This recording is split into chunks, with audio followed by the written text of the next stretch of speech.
बच्चों, आज हम हिस्ट्री ऑप्शनल के विषय में बात करेंगे। स्पेशली हिस्ट्री ऑप्शनल क्यों लेना चाहिए, इसको लेकर क्या मिथ्स हैं, गलत धारणाएं क्या हैं, इसकी तैयारी कैसे करें। ठीक, तैयारी कैसे करें, सेल्फ स्टडी से कैसे कर सकते हैं, कोचिंग से क्या होगा, इस तरह के तमाम मुद्दों पर हम बात करेंगे बच्चों। ठीक, तो सबसे पहले तो समझिए, अगर मैं कहूँ, ध्यान से देखिए, अगर मैं जरा सा कहूँ, जो मैं आज डिस्कशन करूंगा वो क्या होगा, वो कुछ ऐसा होगा कि इतिहास वैकल्पिक विषय पढ़ने के क्या लाभ है, इतिहास के बारे में गलत धारणाएं क्या है, और इतिहास वैकल्पिक विषय की तैयारी कैसे करें। इन मुद्दों पे मैं बात करूंगा। तो अगर सबसे पहले मैं कहूं कि हिस्ट्री ऑप्शनल के लाभ क्या है, ठीक, तो मैं जैसे आपको बताऊं कि देखिए ध्यान से क्या क्या लाभ हैं, जैसे मैं आपको कुछ बताता हूं। इनफैक्ट अगर मैं कहूं तो मुझे बड़ा मतलब मैं बड़ा व्यथित होता हूं कि ये ऑप्शनल बहुत अच्छा है, इसके बहुत से लाभ, लेकिन हाँ, शायद कुछ ऑप्शनल की तुलना में उतना पॉपुलर नहीं, और बेशक इसे मतलब होना चाहिए इतना, लेकिन मैं आपको जैसे कुछ चीजों पर डिस्कशन करता हूं, जरा देखिएगा। देखिए, अगर मैं कहूं कि आप जीएस प्रीलिम्स और मेंस में जो चीजें पढ़ते हैं, देखिए गौर करिए, प्राचीन काल, मध्यकाल, आधुनिक काल, कला एवं संस्कृति, art and culture, world history, विश्व इतिहास, आजादी के बाद का भारत, और ये सब जब कोई बच्चा पढ़ता है तो मिनिमम अगर मैं कहूं तो वो 6-7 महीने इन्वेस्ट करता ही होगा, मिनिमम 6-7 महीने। यानी ancient, medieval, modern, art and culture, world history, post independence, ये सारी चीजें पढ़ने में कम से कम 6-7 महीने, और शायद उसके बाद भी वो कन्विक्शन नहीं आता होगा कि हम प्रश्न कर लेंगे, एक मन में डर बना रहता होगा।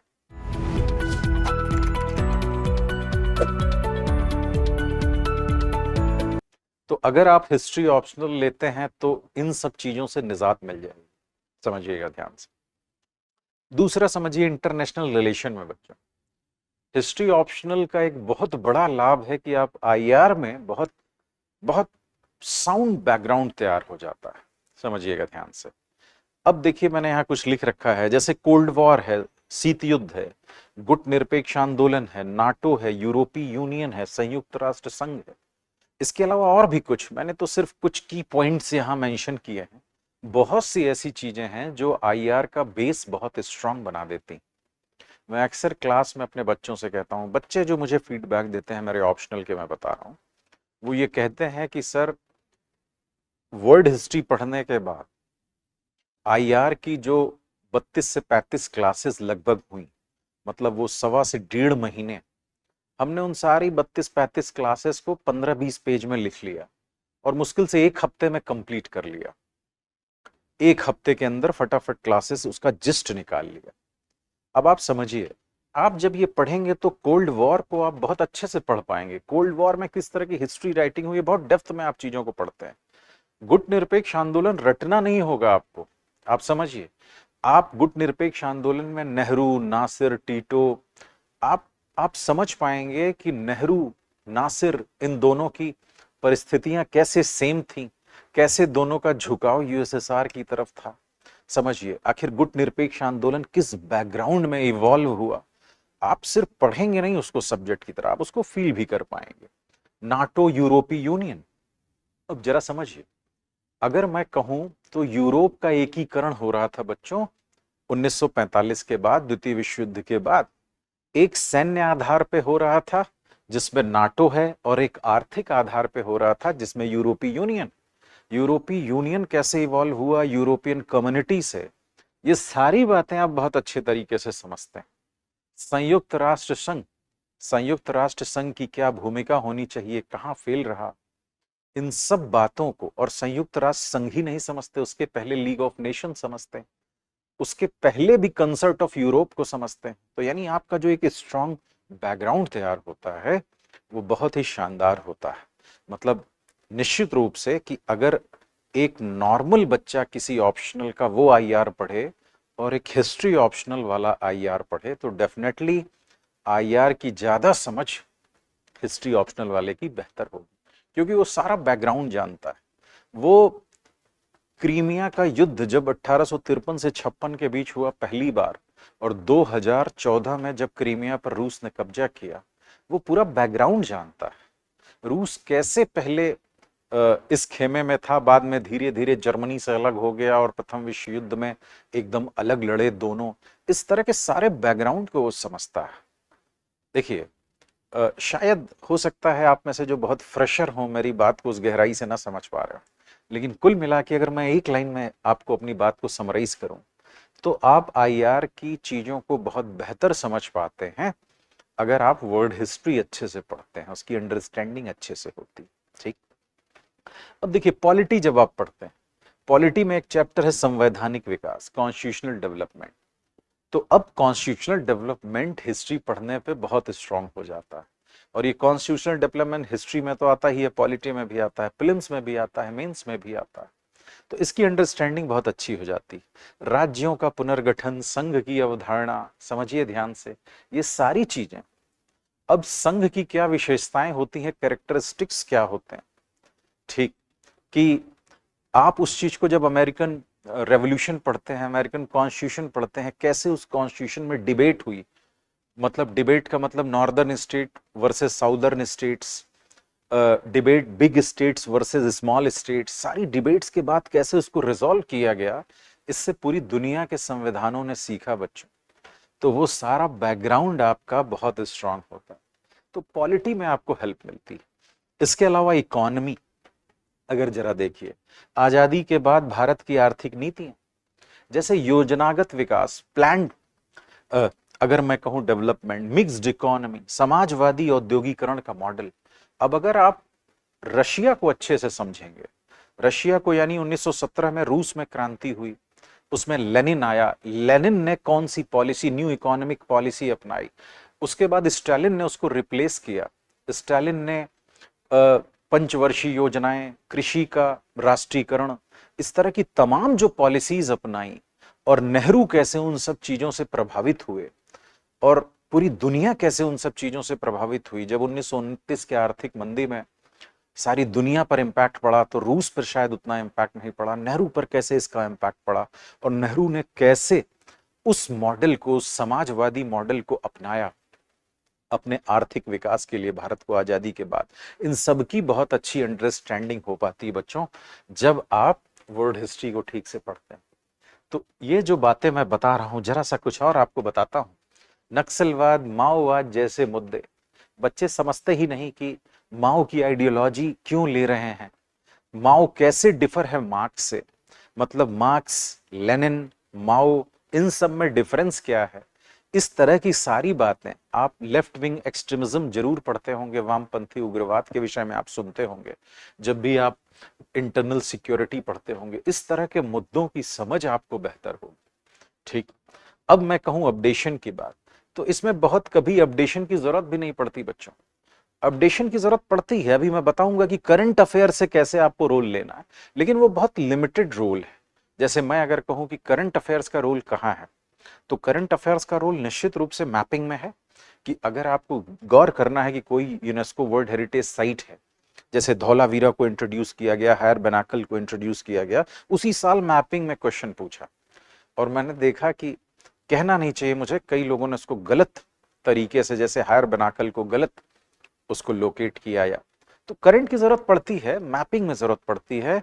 वर्ल्ड हिस्ट्री में कई बार आप उसको कर सकते हैं, अफ्रीका की कंडीशन में, लैटिन अमेरिका की कंडीशन में, नाटो, यूरोपीय यूनियन कर सकते हैं, लेकिन लिमिटेड है।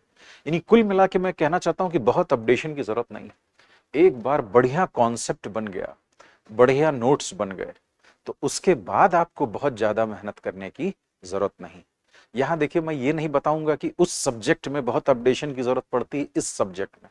सब्जेक्ट सब ठीक होते हैं बच्चों, बशर्ते आप उस लेवल पे उतर के उसकी अंडरस्टैंडिंग बना लें। ठीक। तो सब्जेक्ट, सभी सब्जेक्ट से बच्चे सेलेक्ट होते हैं, रिजेक्ट होते हैं, लेकिन हाँ, कुछ सब्जेक्ट सुसाइडल भी होते हैं। ठीक। लेकिन हिस्ट्री सुसाइडल नहीं, हिस्ट्री कभी डुबाता नहीं। ऐसा नहीं होगा कि फ्लक्चुएशन बहुत ज्यादा हो गया। समझिए, मैंने ऐसे कई ऑप्शनल्स देखे हैं, कई अपने बच्चों को देखा है जो अचानक से बहुत ज्यादा, किसी साल बहुत बढ़िया अच्छा बच्चा है, अचानक से किसी साल बहुत कम नंबर आ गए, तो यहां कम से कम वैसी प्रॉब्लम नहीं है बच्चों।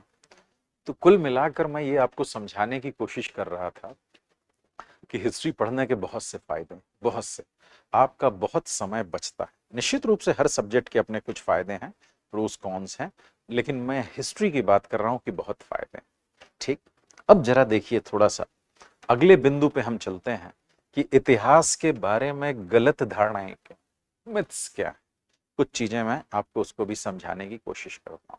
देखिए, सबसे पहली अगर मैं गलत धारणा कहूं तो सिलेबस बहुत बड़ा है। ध्यान से समझिएगा, अभी जस्ट मैं आता हूं इस पे। बड़ा है, इस चीज को मैं एक्सेप्ट कर रहा हूं, लेकिन मैं उसको आपको साइंटिफिकली प्रूव करूंगा कि ये उतना बड़ा नहीं है जितना आप समझते हैं। ठीक, मार्क्स नहीं आते हैं और रटना बहुत पड़ता है। ठीक, एक एक करके हम बात करते हैं। सबसे पहले बात करेंगे कि सिलेबस बहुत बड़ा है। आइए इसको थोड़ा सा हम बात करते हैं जरा सा इस मुद्दे पर। तो इसीलिए मैंने बेसिकली सिलेबस का ही कुछ पोर्शन ही मैंने निकाल लिया है ताकि आपको क्लैरिटी के साथ समझा सकूं। जरा समझिए ध्यान से। देखिए, ये एंशिएंट का मैंने सिलेबस कुछ निकाल लिया है। ठीक है, एंशिएंट हिस्ट्री का। अब इसमें जैसे सोर्सेज एक टॉपिक है, pre history and proto history topic है, इंडस वैली सिविलाइजेशन एक टॉपिक है, मेगालिथिक कल्चर्स, आर्यन एंड वैदिक पीरियड, इस तरह के कुछ टॉपिक है बच्चों। अब निश्चित रूप से सिलेबस कब बड़ा हो जाता है, जब आप उस सिलेबस को पीवाईक्यू के माध्यम से ठीक से समझते नहीं। समझिए ध्यान से, मैं क्या कह रहा हूं, सिलेबस कब गड़बड़ हो जाता है, जब आप उसको पीवाईक्यू के माध्यम से ठीक से समझते हैं। कुछ एग्जाम्पल मैं देना चाहता हूं आपको, जरा ध्यान से समझिए। जैसे अगर मैं कहूं, देखिए यहां मैंने लिख रखा है क्वेश्चंस फ्रॉम स्टोन एज, यानी पाषाण युग से कैसे क्वेश्चन बनते हैं, तो दो ही टाइप के क्वेश्चन बनते हैं बच्चों। ठीक, समझिए। अच्छा, जब मैं ये कह रहा हूं तो 99% आप मान सकते हैं कि इस रेंज में सवाल मिल जाएंगे, 1% गुंजाइश हो सकती है।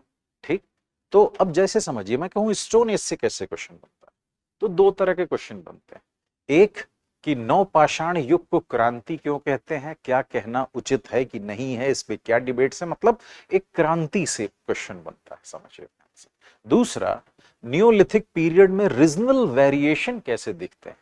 रीजनल वेरिएशन का मतलब ये हो गया कि भारत में अलग अलग समय में नवपाषाण संस्कृतियां इवॉल्व हुई, जो 8000 7000 बीसी से लेकर लगभग 1000 बीसी तक फैली हुई। तो ये अलग अलग टाइम पीरियड में भारत के उत्तर पश्चिम में, कश्मीर वाले एरिया में, पूर्वी एरिया में, साउथ इंडिया, कहां कहां कब कब। तो दूसरा क्वेश्चन रीजनल वेरिएशन से बनता है और वो अभी बनने लगा है, पहले बहुत नहीं बनता था, समझिएगा ध्यान से। तो अब अगर आप तैयारी करने जा रहे हैं, अब आपको स्टोन एज पढ़ना है, तो सिर्फ ये दो डायमेंशन है। और अगर आप उसमें फालतू चीजें पढ़ने लगे जिसकी गुंजाइश बहुत है, तो फिर आप गुमराह हो जाएंगे और सिलेबस हो जाएगा बड़ा। अभी मैं जस्ट आपको एक एक चीज करके आपको दिखाता हूं, जरा समझिएगा ध्यान से। अब देखिए, question from IVC, Indus valley civilisation से क्वेश्चंस को जरा सा हम एनालाइज करते हैं। फिर वही बात, सिलेबस में क्या है, पीवाईक्यू देखना है, पीवाईक्यू के हिसाब से वो डायमेंशंस निकालने हैं, ठीक, जहां से हमें क्वेश्चंस मिल जाए। अब अगर आईवीसी को देखेंगे तो एक मेजर हिस्सा ओरिजिन एंड डिक्लाइन का है, मतलब सिंधु घाटी सभ्यता की उत्पत्ति और पतन, इससे रिलेटेड जो डायमेंशन बनते हैं वहां से क्वेश्चन आते हैं। आईवीसी के आर्ट एंड आर्किटेक्चर से क्वेश्चन आते हैं और उसकी विशेषताओं से क्वेश्चन आते हैं। अब फिर यहां बहकने का पूरा स्कोप। आईवीसी पर ढेर सारी किताबें, अगर आप चाहें तो वो किताब ले लीजिए और पढ़ते रहिए, वो अनंत है, समझिए ध्यान से हिस्ट्री। तो अब फिर वही बात कि अगर आपने ये एनालिसिस की है तो सिलेबस छोटा है, अगर एनालिसिस नहीं की है तो सिलेबस बहुत बड़ा है। फिर से समझिए, आपको मैं आगे भी दिखाता हूं, जरा समझिए। क्वेश्चन फ्रॉम वैदिक पीरियड, अब समझिए, वैदिक काल से प्रश्न, आप यकीन मानिए इस तीन टाइप से ही क्वेश्चन बनेंगे। उसके सोर्सेस से बनेंगे, सोर्सेस से बनेंगे मतलब उसके स्रोत से बनेंगे। जैसे कुछ इस तरह का कि पुरातत्व आर्यों को नहीं जानता, या उसको इंडस वैली सिविलाइजेशन के साथ जोड़ के, इस तरह के क्वेश्चन बन जाते हैं। एक क्वेश्चन जो इससे खूब बनता है, रिसेंटली भी बन रहा है, वो क्या है, चेंजेस फ्रॉम ऋग्वैदिक टू लेटर वैदिक। यानी ऋग्वेद या ऋग वैदिक काल से उत्तर वैदिक काल में कैसे चेंजेस हो रहे हैं, पॉलिटी कैसे चेंज हो रही है, इकोनॉमी कैसे चेंज हो रही है, सोसाइटी कैसे चेंज हो रही है, रिलीजन कैसे चेंज हो रहा है। अगर आपने ये समझ लिया, इस पे एक नोट्स बना लिए, तो फिर यहां से क्वेश्चन खूब पूछे जा रहे हैं। तीसरा है जो आपके सिलेबस में उस तरह से मेंशन नहीं है, लेकिन वही बात है कि जब आप देखेंगे तो उन चीजों को समझ पाएंगे, आईवीसी वर्सेस वैदिक पीरियड, यानी आपने इंडस वैली सिविलाइजेशन और वैदिक पीरियड का तुलनात्मक अध्ययन कर लिया। तो फिर वही बात है कि यहां भी बहकने के बहुत स्कोप, पढ़ते रहिए सारे वेदों को, ब्राह्मण को, अरण्यक को, उपनिषद को और न जाने क्या क्या, और इस डायमेंशन में नहीं तैयारी की तो फिर सिलेबस बहुत बड़ा हो जाएगा और टफ भी हो जाएगा। समझिएगा ध्यान से, मैं आपको सारी चीजें बताता हूं। क्वेश्चन फ्रॉम पोस्ट वैदिक पीरियड, देखो पोस्ट वैदिक पीरियड क्या है बेसिकली, अगर मैं मोटे तौर पर कहूं तो 600 से 300 बीसी के बीच पोस्ट वैदिक पीरियड है। अगर इसमें देखोगे, अगर मैं कहूं, ध्यान से समझो, इस टाइम पीरियड में, अगर इस टाइम पीरियड का पॉलिटिकल एस्पेक्ट कहूं, मतलब मैं राजनीतिक पक्ष कहूं, तो इस समय महाजनपदों का उदय हो रहा था बच्चों, या आरंभिक राज्य बन रहे थे। समझिएगा ध्यान से, महाजनपदों का उदय हो रहा है, आरंभिक राज्यों का निर्माण हो रहा है। अगर मैं इसका इकोनॉमिक पक्ष कहूं तो इस समय द्वितीय नगरी क्रांति हो रही थी बच्चों। अगर मैं इसका रिलीजियस एस्पेक्ट कहूं कि इस समय क्या चल रहा था, तो बौद्ध और जैन जैसे धर्मों का उदय चल रहा था। अगर मैं सोशल एस्पेक्ट कहूं तो इस समय वैदिक साहित्यों को सूत्रों में पुरोया जा रहा था, तो इस सूत्र काल है, सूत्र काल की सामाजिक दशा कैसी थी। अब अगर आप ये समझते हो और कहां से क्वेश्चन बनेगा इसको एनालाइज करते हो, जैसे अगर मैं कहूं इसके पॉलिटिकल एस्पेक्ट से, तो महाजनपदों का उदय हो रहा था, उस समय दो तरह की व्यवस्थाएं दिखती हैं, एक राजतांत्रिक व्यवस्था और एक गणतंत्री गणराज्य दिखते हैं। जरा समझो ध्यान से, अब राजतंत्रों में एक डायमेंशन की मगध का उत्कर्ष क्यों हुआ, क्यों जीता विभिन्न महाजनपदों, ये आउटडेटेड क्वेश्चन है। नॉर्मली यूपीएससी इस तरह के सवाल नहीं पूछेगी, स्टेट कमीशन में आ जाएगा, लेकिन फिर भी आपको रेडी रखना है। हाँ, गणतंत्रों के विषय में जरूर, गणराज्यों के विषय में अच्छे से पढ़ना है, उनके विवरण के विषय में पढ़ना है, उनका पतन क्यों हो गया, राजतंत्रों से उनकी तुलना, गणराज्यों का पतन हो गया, राजतंत्रों का पतन नहीं हुआ, उनके सिस्टम में तुलना, उनके पॉलिटिकल सिस्टम में तुलना, अब यहां पे फोकस करना है। समझो ध्यान से, तो अब ये चीजें सिर्फ अगर फोकस कर लिए, इसके अलावा अगर इसके पॉलिटिकल एस्पेक्ट की बात करें तो इसी समय विदेशी आक्रमण हो रहे थे। पहला फारसी आक्रमण हुआ, दूसरा यूनानी, मकदूनियाई या सिकंदर का आक्रमण हुआ, इनका प्रभाव। अब आप लगे कहानी पढ़ना है, आप लगे सारी चीजें पढ़ने, फैक्चुअल इंफॉर्मेशन पढ़ने लगे, ठीक कि ये ऐसे आक्रमण हुआ, ये ऐसे हुआ, वैसे हुआ, ये लड़ाई हुई, तो फिर गड़बड़। आप उसका प्रभाव पढ़िए, क्या प्रभाव पड़ा, ठीक, फारसी या ईरानी आक्रमण का क्या प्रभाव पड़ा, यूनानी आक्रमण, क्या सिकंदर को महान कहना चाहिए, इस पे किस तरह की डिबेट्स हैं, ठीक है। तो आप अगर समझते हैं कि सिलेबस क्या है और वहां से क्वेश्चन कैसे पूछा जाता है, तो फिर चीजें हो जाएंगी आसान। और अगर नहीं समझते कि सिलेबस क्या है, इससे कैसे क्वेश्चन पूछा जाएगा, तो हो जाएगा मामला गड़बड़। अब आपको मैं एक एग्जांपल और देता हूं, सिलेबस में कुछ चीजें नहीं हैं लेकिन वहां से सवाल पूछे जा रहे हैं। अब समझिएगा ध्यान से, देखो हम वैदिक रिलीजन के विषय में पढ़ते हैं, वैदिक काल में धर्म के विषय में पढ़ते हैं, तो उसमें ऋग वैदिक के विषय में पढ़ते हैं, लेटर वैदिक के विषय में पढ़ते हैं, और अंतिम में उपनिषदीय चिंतन के विषय में पढ़ते हैं, ठीक। अब जरा समझना, क्वेश्चन फ्रॉम रिलीजन, रिलीजन वाले पार्ट से जरा समझो, मतलब अगर मैं कहूं धर्म और दर्शन वाले पार्ट से, समझिएगा ध्यान से, धर्म और दर्शन वाले, तो अब वैदिक पीरियड पढ़ोगे खाली अलग से तो मामला हो जाएगा गड़बड़, पोस्ट वैदिक पीरियड का पढ़ोगे मामला हो जाएगा गड़बड़, मौर्य पीरियड का अलग से पढ़ोगे मामला हो जाएगा गड़बड़। प्रश्न देखोगे तो तुम्हें समझ में आएगा कि ये रिलीजन, उपनिषदीय जो परंपरा थी, उसने कैसे श्रमणिक परंपरा को, यानी बौद्ध और जैन रिलीजन को कैसे इंपैक्ट, स्पेशली बौद्धों के दर्शन को कैसे प्रभावित किया। अब अगर सिर्फ बौद्ध तक ही पढ़ के रुक गए पोस्ट वैदिक में, गड़बड़ हो जाएगा। बौद्धों के दर्शन ने कैसे अशोक के धम्म को प्रभावित किया, यानी इनका आपस में कनेक्शन क्या है, कैसे फ्लो है, अगर ये नहीं समझा तो क्वेश्चन नहीं कर पाओगे।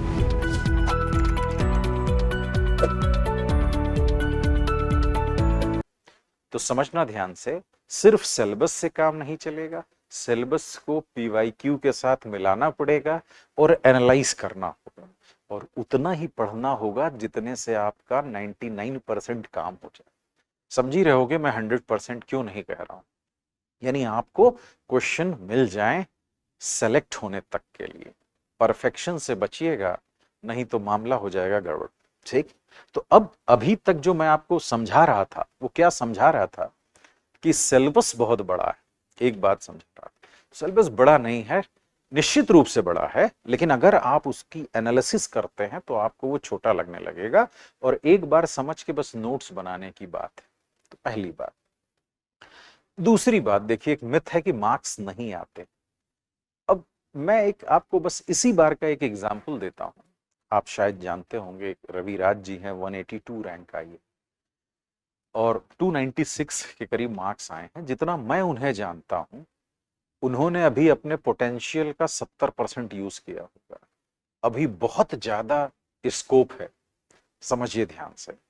तो अब ऐसे समझ लीजिए कि ऐसा नहीं कि ये 300 मार्क्स बहुत बड़े मार्क्स हैं, मतलब आप इतना ला सकते हैं, इससे ज्यादा मार्क्स ला सकते हैं, बशर्ते वही बात है कि अगर आप स्ट्रेटेजिक फॉल्ट ना करें।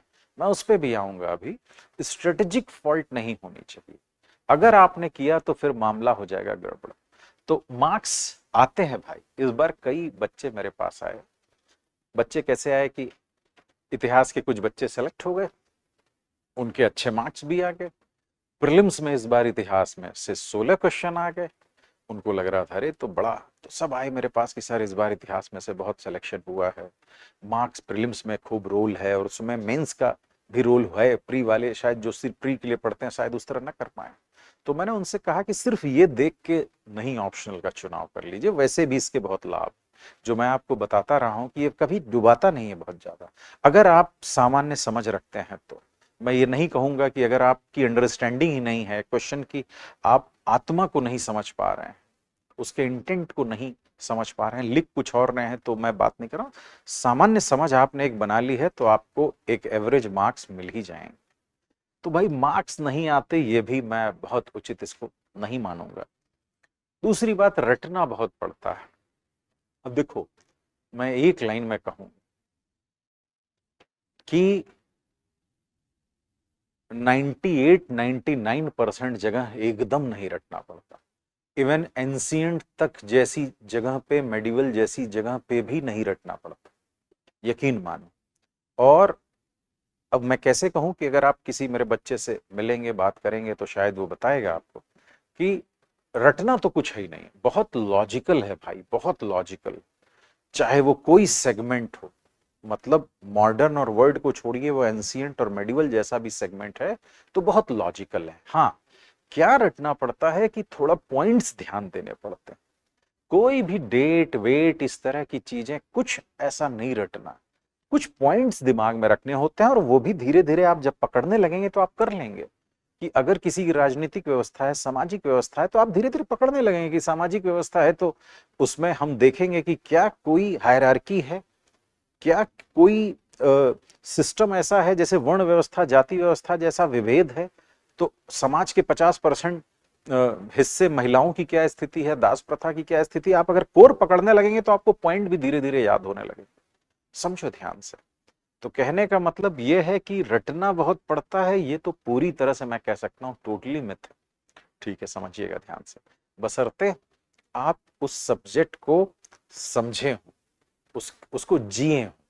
अगर सिर्फ ऐसे पढ़ लिया बाबर अकबर और नोट्स बना लिया, रटे जा रहे हैं, तो फिर तो रटना ही पड़ेगा। तो वो कहावत सही हो जाएगी कि कुछ है ना ऐसी कि रात भर रटा और सुबह सफा, ऐसा कुछ कहा जाता है। ठीक, अब बच्चों आइए मैं अपने अंतिम सेगमेंट की ओर चलता हूं कि इतिहास वैकल्पिक विषय की तैयारी कैसे करें। ठीक, तो मैं इसको भी आपको बताऊंगा।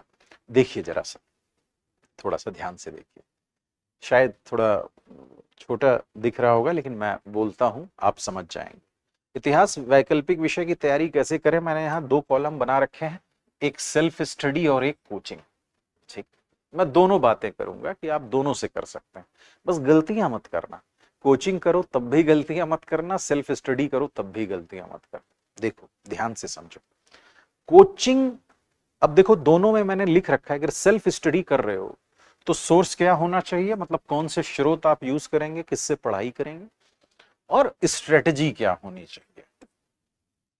अगर आप कोचिंग कर रहे हो तो सोर्स क्या होना चाहिए, स्ट्रेटजी क्या होना चाहिए। दोनों बातें हम करते हैं, एक एक करके बात करते हैं। देखो समझो, कोचिंग कर रहे हो तो सोर्स क्या होना चाहिए और स्टडी, स्पेशली मैं अपने बारे में बात कर रहा हूं यहाँ पे, ठीक। हर जगह जो टीचर आपको गाइड करें, जिस एक्सपर्ट के पास आप पढ़ रहे हो, कोशिश करें कि उसको फॉलो करें भाई, खुद से दिमाग न लगाएं। मेरे हिसाब से आपको ये करना चाहिए। तो देखो सोर्स क्या हो और स्ट्रेटजी क्या हो। तो सोर्स तो होना चाहिए क्लास नोट्स प्लस सीट्स। मैं रेफरेंस के लिए ऐसे एक बच्चे की कॉपी मांग लाया हूं कि मैं उसको कुछ जैसे लिखाता हूं, साथ में कुछ सीट्स भी देता हूं, और बच्चों से मैंने कह रखा है कि भाई वो शीट साथ साथ में लगा लेना। जैसे मान लो ये शीट है, तो इस सीट को मैं कहता हूं कि जो जो भी टॉपिक मैं पढ़ाऊं उसको आप साथ में, जो शीट मैं प्रोवाइड कर रहा हूं उसको कंपनसेट करने के लिए आप साथ में लगा लीजिए, और उसको लास्ट में जो है स्पाइरल करा लीजिए। तो इस तरह का एक नोट्स बन जाता है, समझो ध्यान से। अब जब इस तरह का एक नोट्स बन गया आपके पास, ध्यान से सुनिएगा, तो क्लास नोट्स और सीट्स मिला के बन गया, मान लो वर्ड हिस्ट्री का एक नोट्स बन गया तुम्हारा। अब आपको क्या करना चाहिए, पूरी तरह इस पर रिलाई करो, ध्यान से सुनना मेरी बात, पूरी तरह इस पर रिलाई करो, इसको रिवाइज करो अच्छे से, पढ़ते समय भी, पढ़ने के बाद भी, और सीधे उतर आओ पीवाईक्यूज पे सीधे। अगर लगे कि 90 से 95% चीजें मेरे रेंज में है, यानी यूपीएससी जो डायमेंशन में सवाल पूछ रहा है, जैसा सवाल पूछता रहा है, उसमें से 90-95% चीजें मेरे रेंज में है, तब परेशान होने की कोई जरूरत नहीं। परेशान कब होना है, जब लगे कि नहीं भाई 60-65% चीजें ही रेंज में है, 40% में तो हवा नहीं लग रही, तब परेशान होना। समझना ध्यान से। तो पहली चीज, कोचिंग कर रहे हो तो जो टीचर आपको पढ़ा रहे हैं, जैसे गाइड कर रहे हैं, क्लास नोट्स और सीट्स, और उसके बाद सीधे पीवाईक्यूज, मतलब सिलेबस विथ पीवाईक्यूज, जैसा मैं अभी आपको बता रहा था, आप उस पर रिलाई करें।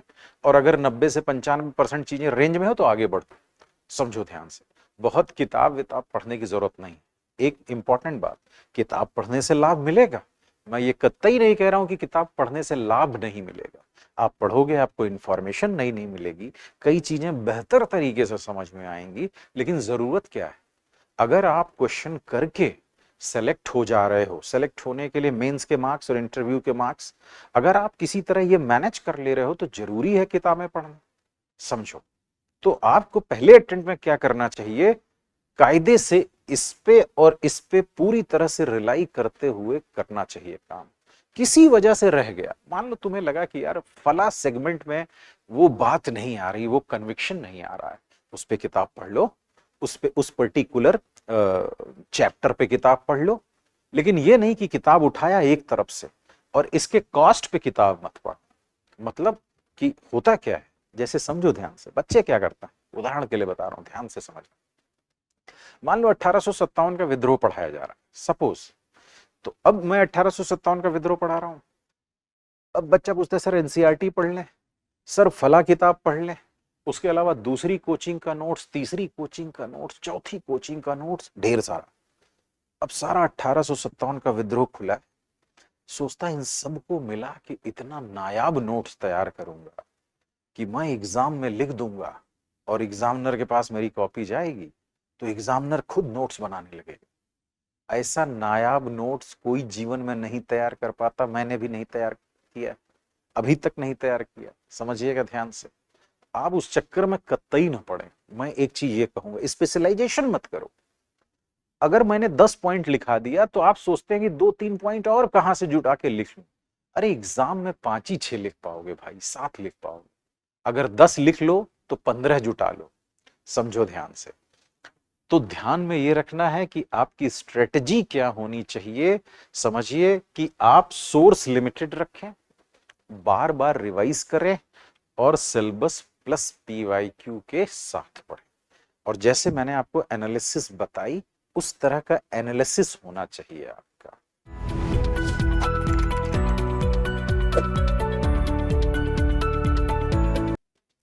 तो कोचिंग तो आसान है, मतलब अगर कोचिंग आप करते हैं तो कुछ तो सहूलियत हो जाती।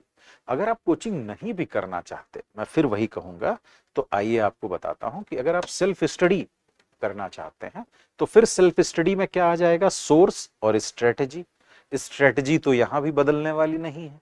स्ट्रेटजी क्यों नहीं बदलने वाली है, वही सिलेबस और पीवाईक्यू और उसकी एनालिसिस, उसके आधार पे, क्योंकि बहुत सी चीजें सिलेबस में नहीं होंगी लेकिन पीवाईक्यू के आधार पे आपको पढ़नी पड़ेंगी डायमेंशन। ठीक है, अब सोर्स में यहां आ गया बुक लिस्ट। ठीक, बुक लिस्ट। अब समझो ध्यान से, अगर मैं बुक लिस्ट की बात करूं, जरा समझना ध्यान से। अच्छा देखो, ये अभी जस्ट मैं आता हूं, यहां के सोर्स में एक तो बुक लिस्ट आया, थोड़ा सा कुछ चीजें मैं थोड़ा सा और देखो ब्रीफ कर रहा हूं। सोर्स में तीन चीजें हैं, एक तो बुक्स, दूसरा करंट अफेयर्स और तीसरा एआई टूल्स। एआई टूल्स का मतलब वही है आजकल जेमिनी, चैट जीपीटी, ग्रॉक, इस तरह की चीजें, समझना ध्यान से। तो अब सोर्स में एक तो बुक लिस्ट, करंट अफेयर्स और एआई टूल्स। अब समझो, एआई टूल्स तो आप जानते ही होंगे, करंट अफेयर्स कहां जरूरत पड़ता है और बुक लिस्ट, मैं इन सबको थोड़ा सा बताता हूं, ध्यान से समझो। अगर बुक्स की बात करें, ध्यान से समझिए, थोड़ा सा मैंने लिखा है लेकिन जो मैं बताऊंगा उसको ध्यान देना जरा सा। देखो, एंसियंट के लिए ध्यान से समझो, आर एस शर्मा, उपिंदर सिंह और बीए का इग्नू मटेरियल मैंने लिख रखा है। ठीक, ये ब्रह्मास्त्र मत समझना, न ऐसा समझना कि एकमात्र यही सोर्स है जिससे सिलेक्शन लिया जा सकता है। ये कुछ मैंने अपने एक्सपीरियंस के आधार पर लिख रखा है। मैं यहां और 50 नाम लिख सकता था, लेकिन जो बात मैं बताने जा रहा हूं वो ज्यादा महत्वपूर्ण है, ध्यान से समझो। ये सारे पढ़ने नहीं है, पहली बात। किसी एक को बेस बनाओ, मतलब उसमें उपिंदर सिंह को बेस मत बनाना क्योंकि बहुत डिस्क्रिप्टिव है। किसी एक को बेस बना लो, बीए के इग्नू मटेरियल को बेस बना लो, आर एस शर्मा को बेस बना लो। पढ़ना कैसे वो ज्यादा जरूरी है, यहां पे स्पेशली बता रहा हूं। अब जैसे मान लो 1 या 2 राउंड आप उस बेसिक बुक को पढ़ डालो, सिलेबस सामने होना चाहिए, उस बेसिक बुक को पढ़ डालिए। उस बेसिक बुक से आपको जितनी चीजें कवर हो गई सिलेबस और पीवाईक्यू मिला के, उसको अंडरलाइन करते चले जाओ, अंडरलाइन करते चले जाओ। लेकिन हो सकता है इस बेसिक बुक में आप कुछ कुछ चीजें लैक कर रही हैं, मान लो कुछ लैक कर रहा हो। ठीक, मान लो मौर्यों के प्रशासन के विषय में पढ़ रहे हो तो लैक कर रहा हो सकता है वो रोमिला थापर की किताब से अच्छा मिल जाए। समझो ध्यान से, जो जो चीजें लैक कर रही हो उसके लिए अदर सोर्सेस देखो। यानी आपके पास रहे तो ये सब, लेकिन बेस किसको बनाना है, एक को 2-3 बार लगातार पढ़ना है, सिलेबस और पीवाईक्यू के हिसाब से एनालाइज करना है। अब मान लो अगर 60-70% चीजें क्लियर हो गई, उससे 30% नहीं हो रही है, तो उस 30% के लिए अदर सोर्सेस देखने, और वो कोई बड़ी चीज नहीं है, आसानी से मिल जाए। अब देखो, फिर इसी तरह मैंने यहाँ मेडाइवल में लिख रखा है, इसमें लिख रखा है सतीश चंद्र ऑब्लिक हरिश्चंद्र वर्मा, एससी वर्मा। फिर यहाँ लिख रखा है इम्तियाज अहमद की एक बुक आती है, बहुत अच्छी है बेस बनाने के लिए, और बीए का इग्नू मटेरियल लिख रखा है। जरा समझना, इसमें भी आपको क्या करना है, आप समझ गए होंगे, सेम चीज यही करना है। किसी एक को बेस बनाना है, किसी एक को बेस बनाना है। ठीक, अगर आपका बैकग्राउंड ना हो कुछ थोड़ा बहुत हिस्ट्री का, तो एससी वर्मा को अवॉइड कर सकते हो पहले बेस बनाने में। किसी एक को बेस बना लो, उसके बाद सिलेबस पीवाईक्यू, और फिर वही जहां लैक कर रहे हो उसके लिए अदर सोर्सेज देखो। आप समझ सकते होंगे कि मैं यहाँ 50 सोर्सेज लिख सकता हूं, जरा समझना ध्यान से, लेकिन मैंने नहीं लिखा है। और एक बात बताऊं, 1-2 छोटी बेसिक बुक्स को 50 बार पढ़ के आईएएस बन सकते हो, एकदम अच्छे से ये बात दिमाग में बिठा लेना। कई बार बच्चों को गुमराह किया जाता है, बच्चे गुमराह हो जाते हैं कि बहुत बड़ी बड़ी चीजें पढ़नी होती हैं, अगर ऐसा नहीं करोगे तो सिलेक्शन नहीं होगा। मेरा अपना ऐसा कोई व्यक्तिगत अनुभव नहीं है, और मतलब मैं ये कहूंगा कि आप इस पे यकीन कर सकते हैं, समझिएगा ध्यान से। अब देखो ध्यान से, फिर अगर मैं कहूं मॉडर्न और पोस्ट इंडिपेंडेंस के लिए, तो उसमें एक बिपिन चंद्रा की किताब बहुत ही शानदार है, और पोस्ट इंडिपेंडेंस के लिए भी। और इधर लिखा है शेखर बंदोपाध्याय, सुमित सरकार। अब फिर वही बात, एक यहां मैं कह सकता हूं कि तुम बेस बना सकते हो बिपिन चंद्रा को, और जहां लैक करोगे, वो जब पढ़ोगे सिलेबस, समझो ध्यान से, जहां लैक करोगे वहां इन दोनों को देख सकते हो। इन दोनों का अपना स्पेशलाइजेशन है, सुमित सरकार का अपना है, शेखर बंदोपाध्याय का अपना है। तो अब मैं यहां हर चीज में समझ रहे होंगे आपकी, वो नहीं कर सकता, लेकिन हाँ एक बेस बनाया और जहां पे लैक कर रहे हैं वहां से इन दोनों की मदद ली। अब फिर से आ जाइए, अगर वर्ल्ड हिस्ट्री की बात करूं, अगर आपका ऑप्शन मतलब हिंदी मीडियम है, तो आप जैन एंड माथुर ले सकते हैं, उसकी मोटाई से मत डरना, उसको पढ़ना ठीक है। एनसीईआरटी अर्जुन देव वाली आती है, आप उसको देख सकते हैं। इसके अलावा रंजन चक्रवर्ती और नॉर्मन लोए की बुक, अगर आप इंग्लिश पढ़ने में बहुत हेजिटेट नहीं करते तो आप इनकी बुक ले सकते हैं, ये बहुत अच्छी किताबें हैं। और फिर अल्टीमेटली मेरी एक बात ध्यान रखना, एक किताब लेना, जैसे मान लो नॉर्मन लोवे या रंजन चक्रवर्ती की किताब ले ली एक, उसको पहले बेस बनाना है, पढ़ना है सिलेबस के अकॉर्डिंग, जहां लैक करो वहां दूसरा सोर्स देखना है। समझो ध्यान से, आपको क्या करना है, पूरे सिलेबस पे नोट्स होने चाहिए, ताकि अगर क्वेश्चन आए तो टू द पॉइंट लिख दिया। ये नहीं स्पेशलाइजेशन मत करने लगो कि सारी किताबों का मिला के एक नोट्स बना ले। समझो ध्यान से।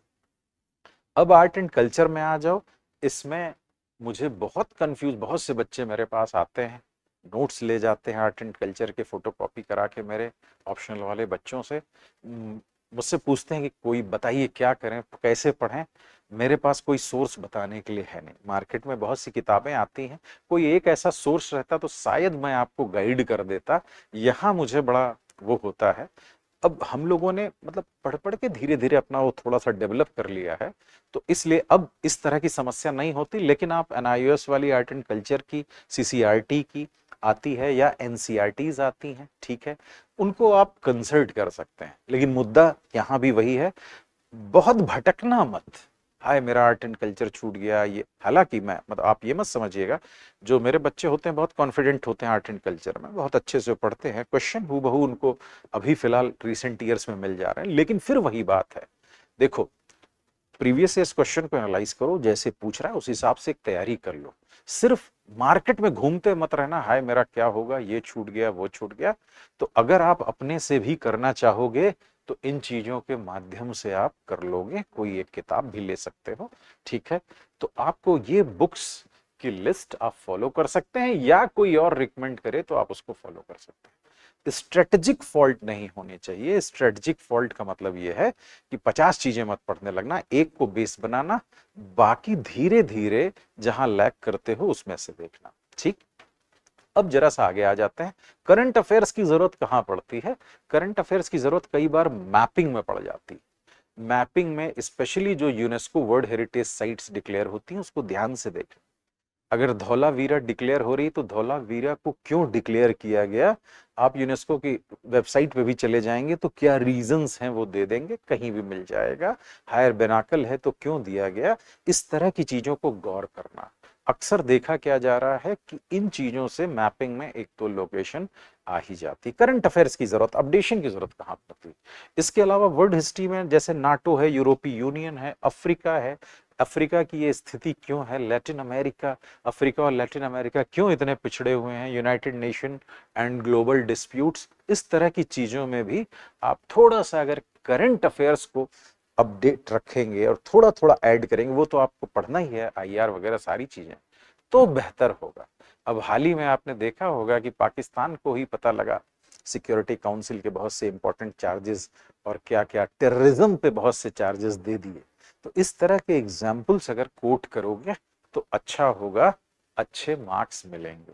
तो करंट अफेयर्स की जरूरत सिर्फ इन चीजों में पड़ती है, जरा समझिएगा ध्यान से।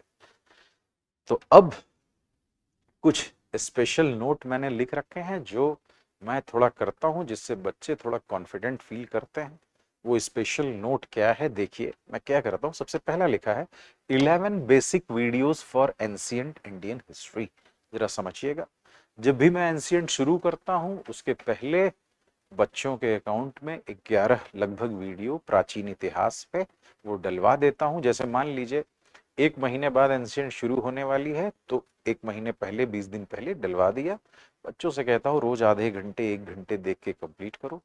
और यकीन मानिए मैं तो कह ही रहा हूं, आप बच्चों से इस चीजें ज्यादा बेहतर तरीके से वेरीफाई कर सकते हैं।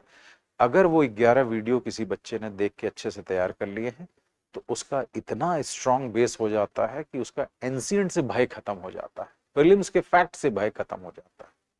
तो इस तरह की चीजें मैं करता हूं।